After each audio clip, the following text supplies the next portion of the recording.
Welcome, lovely listeners, to SoulStirred, stories of growth and the human experience. I'm Emily Garcia. And I'm Casey Clark. We will be your guides on this journey. We are so glad you are here. Each week, we'll come together, sometimes with other incredible thinkers, creators, and adventurers, to generously share stories of self-discovery, recovery, triumph, and what it means to live a life on purpose.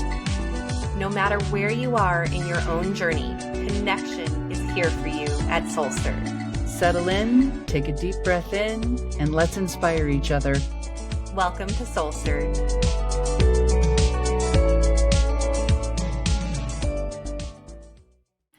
Hello and welcome back, SoulStirred listeners. Today, we are here with Christina Garcia. Christina is a Mexican-American woman who was born to Mexican immigrant parents. She was the first in her family born in the United States. She comes from an amazing family of 10 people, which includes her mother, father, and seven siblings. She is the seventh of 8 children. From a very early age, she learned that she should work hard, whether it was at work or at school. Her parents had high expectations. And as a child, this meant that she needed to get good grades and be respectful to her teachers. Later in life, this has meant that she has positive evaluations at work and acts professionally. Now, Christina is a mom, a wife, a teacher, and an organizer of people. You will understand what that means soon. Today, Christina is here to tell us the beautiful story of her parents' immigrant experience, the values that she was brought up in, and how she has carried these values throughout her life in order to make a difference. Welcome, Christina. Hi, Emily. Hi, Casey. Thank you so much for having me and for that wonderful intro. I'm excited to be here with you guys today. Yeah, we're grateful you're here. Why don't you start us off by telling us a story or something that has come up in your life that has influenced how you have become who you are today? I'm just so excited to share this part of my life with you and to really make those connections that you said in the intro, because it's so, I think of my story, my family's story, and in so many ways, I'm sure that other people can find threads that relate to their own lives. But Emily and Casey, I want to start off with telling you, as a teacher, I often think back on my life experiences and tell stories to my students. And so this story comes to mind when I think of a moment that really transformed me. And it happened with my dad and my 12 or 13-year-old self. So I want to, first of all, have you think of being 12 and 13 and what comes to mind being that age, right? You're just like in your own world, you're living in your bubble, right? You're like worried about the clothes that you're wearing, what people think of you, the way, at least this was me, right? How I look, how I dress. And I played softball. So my dad, when I was very, very young, signed me up for softball. And I'm so glad he did, because I really did love sports. And to this day, I think it taps into my like competitive nature and also like that physicality. And we used to my dad had this ugly van. I didn't want to be picked up in it. I wanted none of my friends to see me in this van. And so I think he knew that, but, it was the only van we had. And, just in that moment, wanted nothing to do with it. So he would always drive me to softball practice. This was our ritual. We'd go to practice and, sometimes we would talk, but mostly we would listen to music. I really didn't want to have like deep conversations with my dad. And I would mostly listen to his stories. So this one time, he must have known I was having a day, and he turns down the radio and he says, "Do you know that I'm rich?" And I was like, caught my attention because like we were not rich, right? Like we lived in a very modest, very small house in Northwest Denver. We had this ugly colored van that was like 20 years old. It was not a modern car. And so when he said, "Do you know that I'm rich?" I immediately looked over at him kind of sat up a little bit, and I was like, okay, you have my attention. And he says, I'm rich because if a man was to walk up to me right now and say, I will give you $1 million for your daughter, he's like, I wouldn't give you for $1 million. And he's like, and if he was to say, I'll give you 10 million for your daughter and your son and for, your wife and all of your children, I wouldn't do it. And I was like, what is this? What are you saying? And he's like, so yeah, I'm rich. He's like, I am the richest man in the world. And so in my mind, I didn't know what that story meant, right? Because I was like, we live in a small house. We have this horrible, ugly car. And then later on, I realized he is so right. I was like, oh my gosh, he loves me so much to say that, he has this family, my mom, my siblings, and all that comes along with that.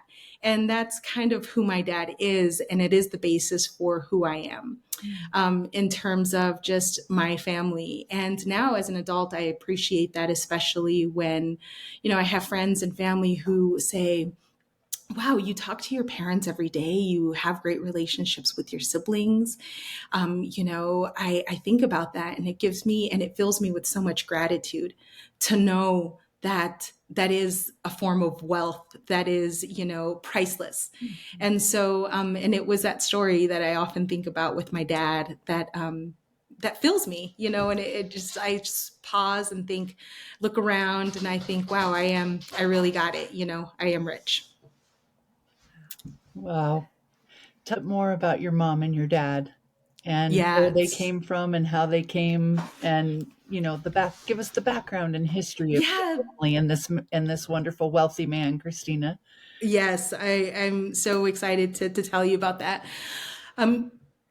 Again, growing up, I feel like there's sometimes at least I was so in my own zone and in my own thoughts and mind that I didn't really care, I guess, to understand my parents' story. I just knew that we were here and it was hard. In the 80s and the 90s growing up, Denver was a different place to be growing up, especially with as many siblings as I have. It was constantly like, we're fighting for, the last ice cream bar or something, it's just like the scarcity mentality of, But my parents actually came over in the early 70s. They are both from Mexico. And my mom grew up in a very poor town in Mexico. And my dad, he comes from a line of barbers. And so my grandfather was a barber and his father was a barber. And the thing about being a barber in Mexico is that it was almost considered a white collar job because you would have businessmen or politicians go out and get their hair cut, Mm-hmm. So that was something that my grandfather owned a barbershop, actually a couple of barbershops. And so what happened is that in the late 60s, a lot of things were happening. If we look historically, what was going on, JFK had been shot and, there was a military base that was in my close to my parents' town that it shut down, this military base. So people weren't going to get their hair cut often, because military, you have to have your hair a certain way. Additionally, the hippie movement happened. And so people were not getting their haircuts anymore, and so that was really hard. My parents had already had 6 of my siblings in Mexico. And they decided, let's see what else is out there. My dad had a brother who lived in Denver. And they, at that time, getting a visa was, just like a travel visa was an option, and they did. But they came to Colorado and they came to Denver specifically in November, as I'm told, they didn't even have the proper jackets. They just didn't realize how cold it was going to be. And that is how they ended up here in the 70s, and took a while for them to get status, actually. The status that they finally got was in 1986. And so I, as Emily said in the intro, I was the first in my family to be born in the United States. And so I'm coming from immigrant parents, my dad, he had always worked as a barber, and there wasn't that option for him here. He had to actually work construction. And that's what he did for his whole life, but had never picked up a shovel or any construction gear until he came, and that was the only thing that was available. To this day, I don't know if you know the big white building in downtown Denver called the Republic Plaza. You can see it. It's the skyline of Denver, one of the buildings that make that skyline. And I always believe that because my dad worked on that building, and in my 5-year-old self or however old I was, I always thought that my dad built it all by himself. So that was like, the thing of saying, my dad built that building, and so I see that my dad worked in the Republic Plaza. My mom actually, for a time in the late '80s, early '90s, worked at the cash register building. She cleaned offices. And so that was what she did. And so I often think of, when I look at my roots, I think of my parents, but I also think of my own roots here in Denver. And when I look at the skyline, I see that it was my parents' blood, sweat, and tears that went into those very buildings. And it does bring a smile to my face as I drive into work, because I do pass by downtown Denver. I just smile and think, these are my roots, not only because my parents and the choice that they made to come to Denver, but also the work that they did to make the city what it is in some way, and then I get to share that with my children now. Wow. That's such a cool way to look at the place you live, and to feel like this isn't just where I work and where I live, but there are roots here, and I think roots in the intangible and tangible ways. I'm curious about the experience they had when they first arrived. I'd imagine your parents getting to the US and having 6 children wasn't an easy experience. What do you know about that? Yeah, so it was not easy. I sometimes think of what we fear as people. I know I do. I fear what I don't know. And I think that seeing people who may not speak your language, my parents' language was Spanish, and still primarily is to this day. I mean, it's commendable to know that they were able to navigate the way that they did in such a way that provided opportunities for us. So there was a lot of racism that existed, and still does, because people look different, because they had many children, right? They were all so small. And so my dad and my mom experienced that firsthand, especially my older siblings.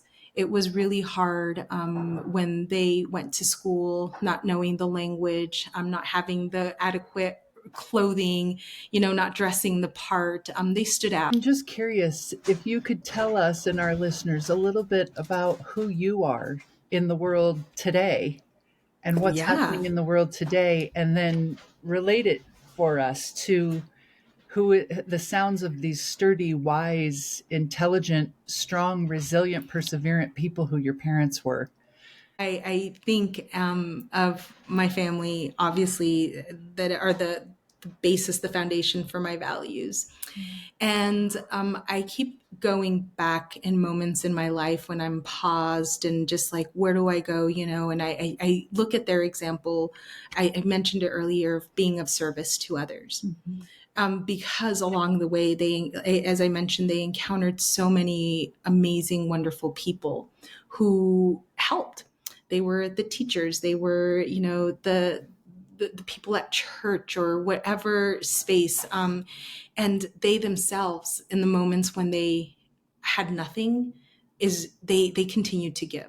So I feel like every moment in my life when I think of, right now, the word that comes to mind is era. Okay, a little nod to Taylor Swift, right? Every era of my life, I think, who were the people that really guided me, right? So I have this foundation from my family, which is very much rooted in community, right? You learn to share, to communicate, to even argue, right, with your siblings, with your parents, and it's really healthy to know how to do that and to navigate. And I feel like there are moments in my life where I'd been placed in opportunities where I got to help people, and I started to find that that was a strength that I had. For whatever reason, that is a gift that I just feel is innate in me. I can go back to being in third grade. And if you look at Denver and the evolution of Denver and the influx of people who have come and gone and whatnot, in third grade, there was a wave of students at my elementary school who were only Spanish speaking. And I am bilingual.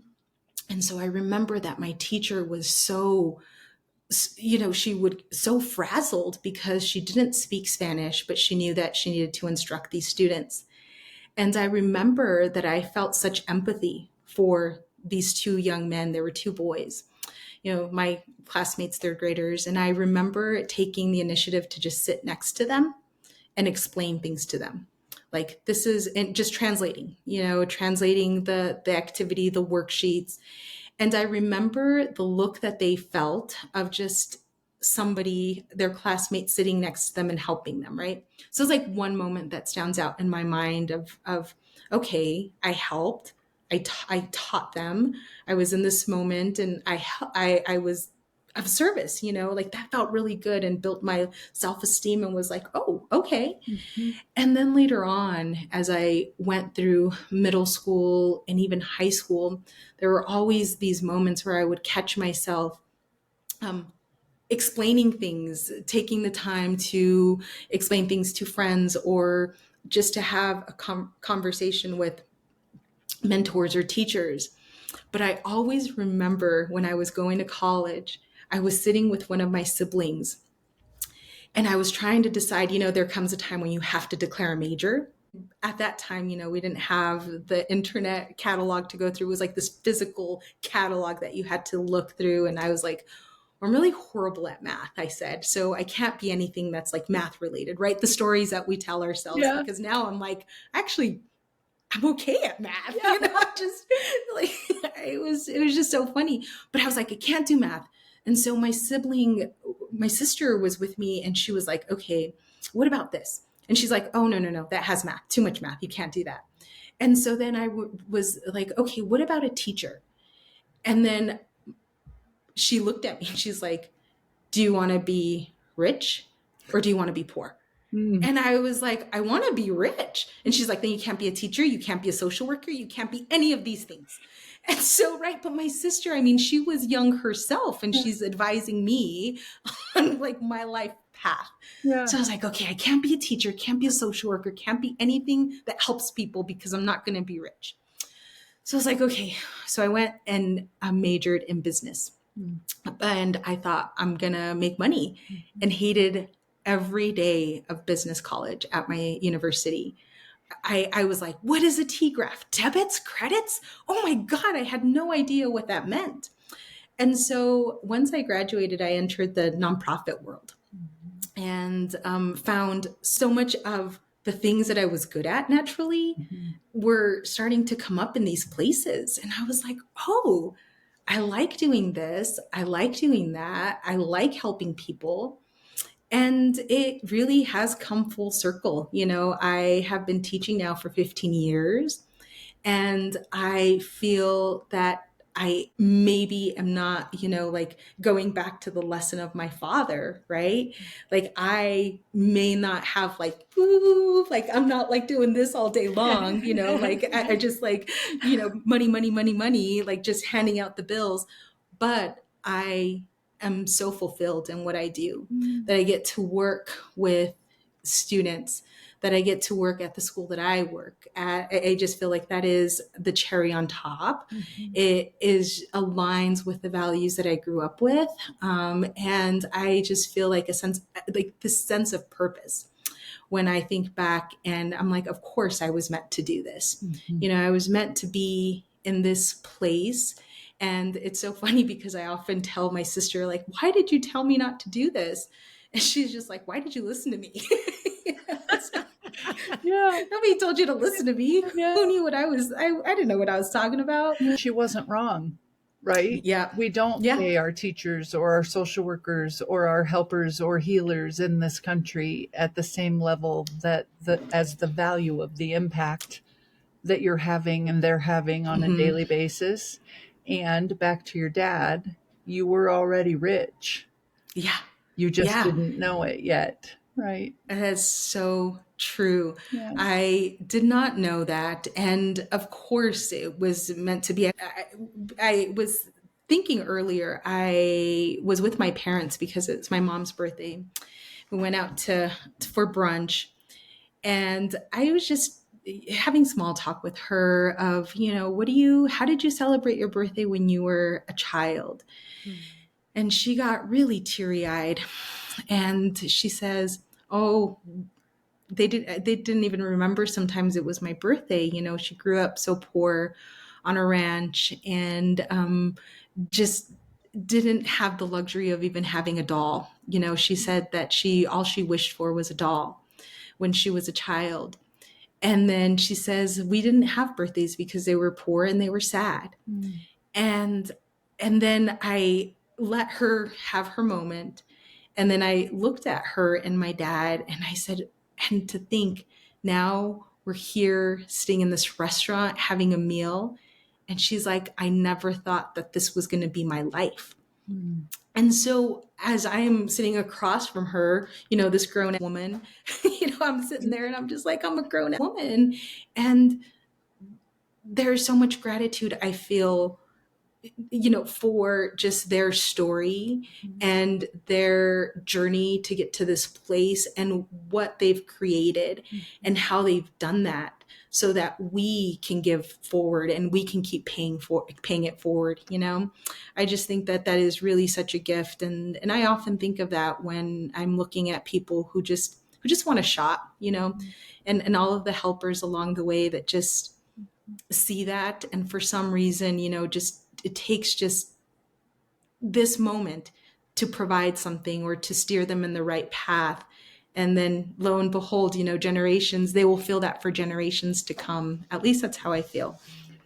The visual in my mind is like a tree, like the choices and the sacrifices that your parents made were like that base of the tree that created roots and branches, and you and your siblings are branches, and each of you have created branches, and not only biologically within family, but in the connections that all of you have made. And so having roots that are based on values and based on community and based on service, how it's really profound how far that can go.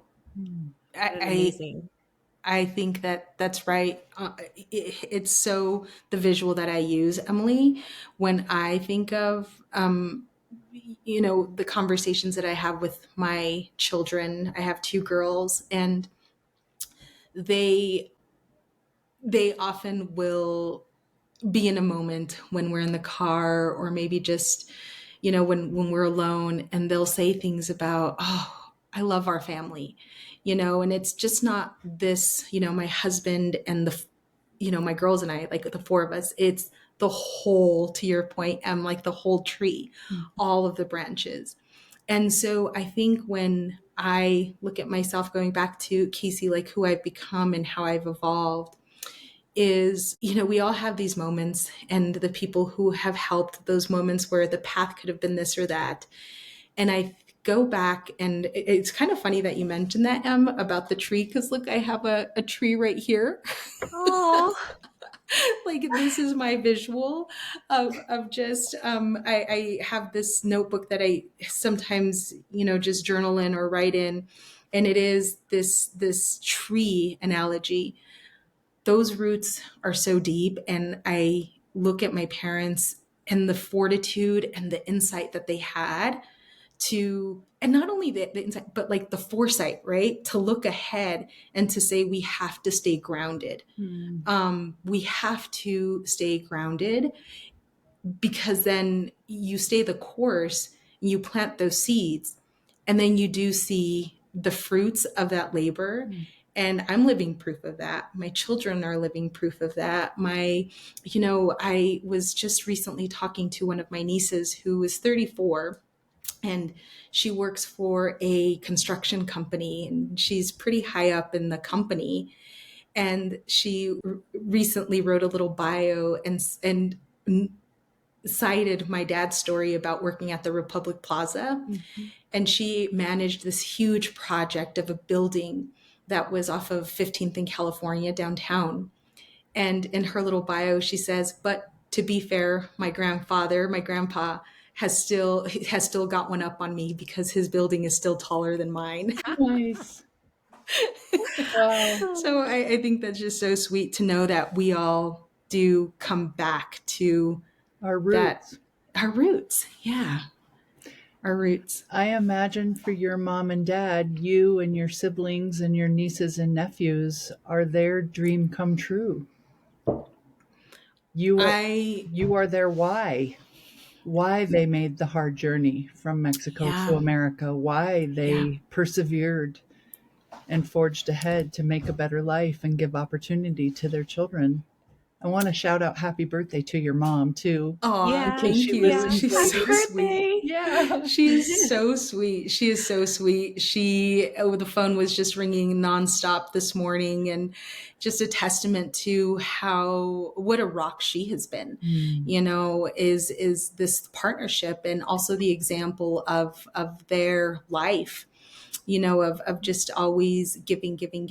And I think, Casey, I was listening to one of the podcasts where you mentioned like you always had people in your house. It was like people who were transitioning, whatever their journey was. And I think of that too. I think of, the connection that I thought of when I listened to that is my parents have been that nexus, right? That brick house that is just withstood the test of time. It stands there, and people, every time that they've needed something, they've come through, and my parents are that root system. And that is so incredible and such an example for me and the work that I do as an educator, and that I continue to do to give back to communities that I'm a part of, is the example of my dad always saying, or my mom always saying, like, oh yeah, you have nothing to do. Well, there's always something to do. I'm like, oh my gosh. Which I'm like, it's a blessing and a curse. because when you want to go, never mind, I take it back. I'm busy. I'm good. But it's this idea that has been in me of I'm paused, or I need a moment. And then I'm like, oh no, but there's still more to do. And I've learned, obviously, through tools and whatnot, like I can take breaks, and it's okay to take care of myself and to do all of that. But I look at their example and I just think, oh, but they've said, always be of service, like keep helping, keep moving forward. So there is that piece of just the work is never done. Yeah, it's like you're bored and think you need to be entertained. Find a person to serve. Exactly. You think we have nothing? Find something to be grateful for. And something to give away to someone else who needs it even more than we do. I can hear the threads as you're highlighting them. Absolutely. The kind of high character people your parents are. Yeah, it's so funny. When my mom, in her broken English, the lessons also, and this is just observing, right? I think my childhood and just who I am, I like to observe people. And I think of Emily when I think of this too, the empathy, like the empath, right? That comes out. You're just observing and looking and right. But my mom, the connections that she makes, even in her broken English with like the people at the grocery store. And this idea of just sparking up a conversation and trying to connect somehow and to see people's humanity. And so I just by observing them and observing my siblings, it really does fuel me to, in the sense of, okay, how am I acknowledging somebody else's humanity? What connection am I trying to make? Even if it's just for a moment, because we don't know what anybody is going through. And I often think of my parents and the hardship that they had. I didn't know how poor we were, like just because they would make it a point to, you know, take us to the mountains or, do all of this. And I keep coming back to monetarily poor, right? Like money wise, because going back, we've always been rich. Yeah. And I just think though that having those moments of connection, of community, of nature, we're primed in Denver, Colorado to have those moments for sure. Yeah. Well, and it goes back to your mom wanting the house that you grew up in because there was a park across the street, because she wanted her children to be outside, to be in nature, and to be able to play. So I think that is the one other piece that I'm hearing in all of this is the playfulness that you were brought up in, is, your parents and your siblings and you to get to be playful, that it isn't all serious serving, but being playful in the process. Absolutely. We are a funny bunch. And sometimes I think in my mind that I am really just, of course, I teach middle school because I really am just a middle schooler at heart. I will hear things or say things to my siblings and we're just laughing. We're a bunch of comedians. They are probably even more so than I am. But sometimes even in our family texts, I'm like, oh my gosh, can we not be serious for a moment? You have to find the lightness and the comedy in all of it. Right? Like it's so wild because my siblings, they're so funny and they crack jokes. And I keep going even to like moments of grief when we've been at funerals, or just anything like this. And there is this funny moment of just levity and we're laughing and we bring it back because that's human too, and if nothing else, my dad, he is a big jokester. And so he is a funny guy. And he will just with a look or a joke, he'll just break the tension. And that's what's needed. So I feel like, thank you for pointing that out, Emily, because I think that is something that for sure runs in me and in my family, is this idea of we have to be light because things can get heavy.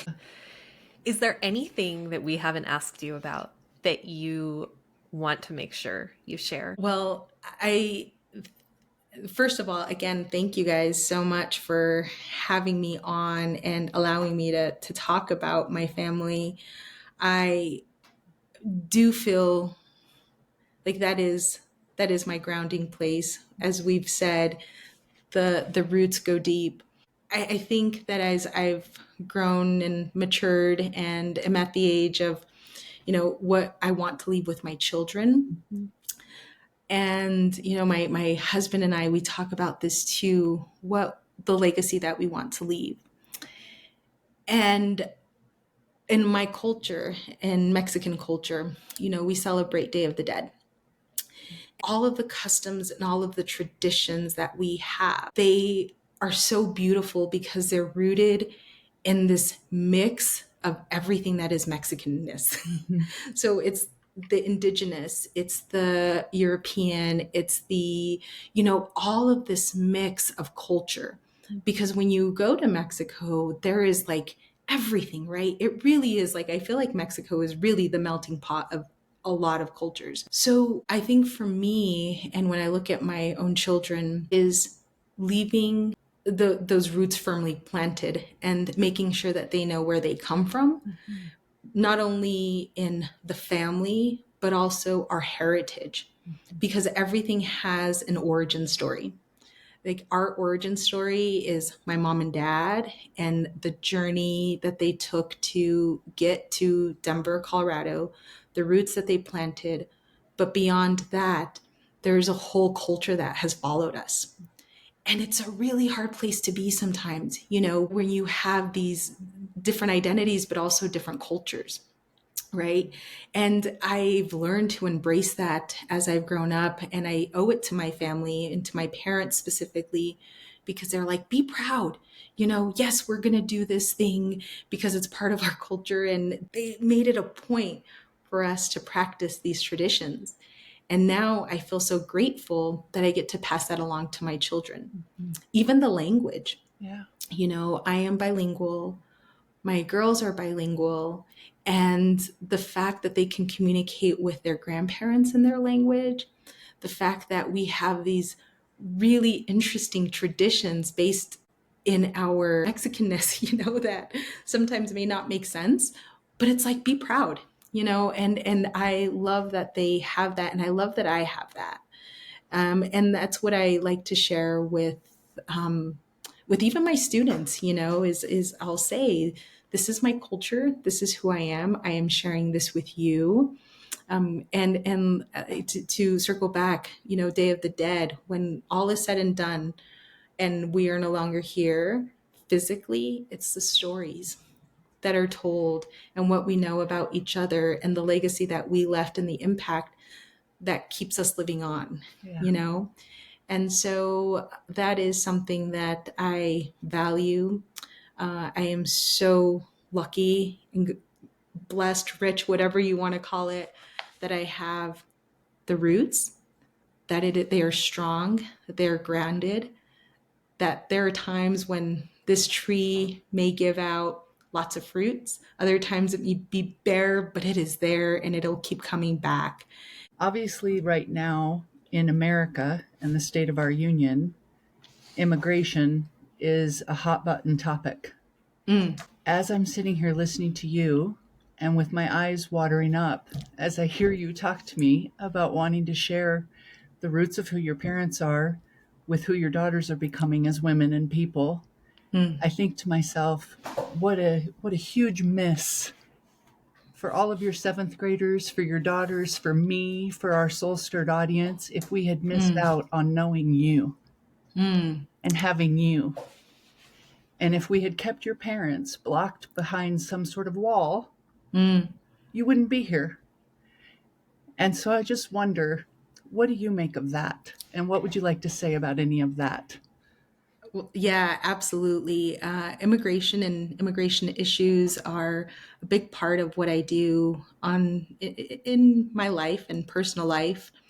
Done border trips because I really feel that sometimes the stories that we hear, we have to go in and research. And, my story and my parents' story is just one thread, and it happened decades ago, right? And so I see people, newcomers, immigrants who are on this journey of just wanting an opportunity, and I've talked to people who have recounted and shared firsthand their trek and how long and hard, and it stirs me up and it stirs my soul because I think as humans and going back to acknowledging our humanity, if we do just hear the story of why and make that connection, we would maybe be open to it. We would open our mind. Yeah. More welcoming. And going back to what I said earlier about we fear what we don't know. And that's when injustice happens, right? It's one of the main causes of injustice is fear, along with all of the other things. But fear is primarily like that first stop of why injustice happens. And so we fear, and we're coming, sometimes maybe we feel like we're coming at things because we're going to lose out on something. But to your point, Casey, what we gain by acknowledging somebody's humanity, giving people a shot, going back to my own parents' story and the people who helped my parents and my siblings, were people who were just open-minded and listened and were able to provide something, right? And it didn't cost a lot of money. It didn't take, it just the time to acknowledge a person's humanity, to offer that dignity, and to give my dad a shot. He had never worked construction a day in his life. You know, that wasn't his trained profession. He was a barber. Came from a long line of barbers. You know, that's like the running joke. Dad came from a long line. He still cuts hair to this day, by the way. Still, his hands contributed to building the tallest building in the tallest building. So it's just like all of these contributions that I feel that, you know, we don't know people's stories. We all come to the table with all of our stories. It's a very treacherous journey to come through a lot of the ways that people are coming through to get to just this place, and specifically Denver. So if you're willing to risk it all, there's a reason, you know, there's a reason. And my heart is open to that, you know, and I welcome the conversation, and most of all to understand and to have that empathy, but most of all, again, to just acknowledge our humanity. At the end of the day, that's what we want. We want to connect, we want a community, and we want the next best thing for our kids, you know, and I think that that's what my parents did.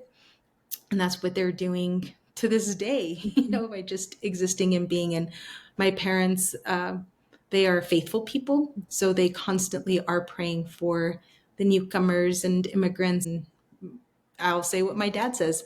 He's like, I just feel like there's enough place for all of the humans in this world to just have a chance, you know? Yes. And so that's my take on it. You know, you can keep this or not, but that's my personal take. Your dad sounds like a very wise man, and I affirm there is more than enough room here for us all. I think we get kind of lazy with our ideas. You know, I think we need to be creative with our ideas and what we can do to make it all work. You know, I sometimes think of, you know, when I'm trying to work at something and I'm like, oh, what's the easy route because it's been done before. But let's think outside the box, and, you know, let's get creative with some ideas. Well, get creative to what you're saying. Creativity is a really hard thing when you're filled with fear, right? Exactly. And so question the fear. Is the fear based in some made up thing that you're telling yourself, or is it based in anything real? And where can you get some data and turn the unknowns into knowns and put your stories to the test? Absolutely. Just have a conversation, you know? And I think that makes, you know, I've learned so much in my life that I know that this is such a cliche term, but, you know, judging a book by its cover, it's usually never wise to do that. You know, you'd be surprised. You open that up and you're like, whoa, this is awesome. Or, you know, that took a turn, plot twist. So it's just really important to do the work. And I think that this is why you all have this podcast. It's why I'm in the field that I'm in, this career of education and being of service to others. And all of the hats and roles that we play. I think it's just, and definitely like the lesson that I learned from my parents. So let's get creative. And not come from a place of fear. Amen. And so it is. And even if you are feeling scared, know that you can be creative and you can get curious and you'll feel better. We're hearing some themes. The future belongs to the curious. We never know the story that brought this person to this moment, but we can get curious about it. Haven't you been just so shocked in those moments where you have a totally different perspective or idea of what something might be. And then your mind is blown and you're like, why? Why did I do that? Yeah. I've had those moments where I was like, why didn't I just give this a shot sooner? We are where we need to be. And hopefully we can just keep that conversation going and keep evolving and keep getting creative. Yeah. Yes. Yeah. Thank you for being here with us today, Christina. Your family's tree and the roots, it is such a beautiful story. And we're so grateful that you've shared it with us and that we can share it with our little sliver of the world. Well, thank you so much. I really appreciated the time that you gave for me to share this story. It really is so important and is the foundation of who I am. And I carry those values with me on a daily basis. And I am just so proud of what we've been able to accomplish, and I would not be if it was not for them. So thank you so much, Casey and Emily, for your time. And I just really enjoyed my time. Thank you. You have inspired me. My heart is full. I am so glad to know you and to share your family story with our SoulStirred audience. Please tell your parents we said thank you. Yes. I will. Absolutely. Thank you. Yeah. All right, SoulStirred listeners, thank you for joining us. Remember, please share this episode or any episode on the show if you feel that it would be helpful to someone you know, and subscribe and download. Have a great day. Thanks so much. Take good care of yourselves and each other.